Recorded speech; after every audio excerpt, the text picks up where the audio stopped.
I have a question for you. We tend to think of the universe as being independent from us, from our consciousness. That means that the universe exists even if there is no one there to experience it.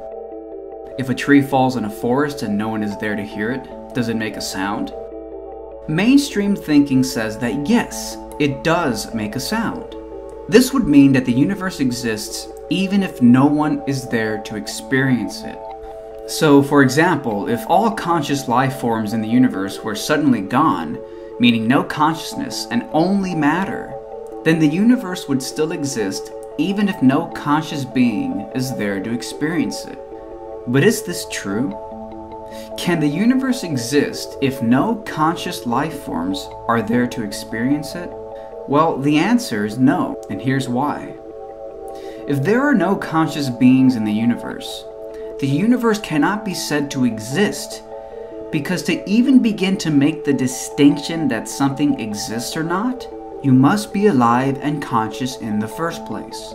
A rock cannot know it exists because it has no consciousness. A chair, similarly, cannot know it exists. Matter without consciousness cannot know it exists because it's just matter, with no sentience or self-awareness. A universe without consciousness cannot know it exists. So without consciousness, the universe does not exist. Exist is a function of consciousness. It comes after consciousness. When we say something exists or not, we are judging that in reference to whether or not a conscious life form can experience that something.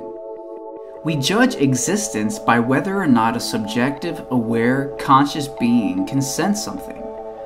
This means that the idea of existence is inherently and unavoidably bound to a conscious being.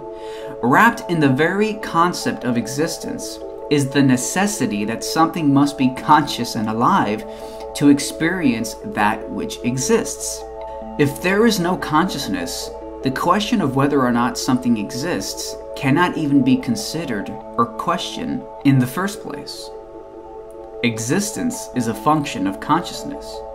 Nothing can exist if there is no conscious being to be aware that something exists in the first place.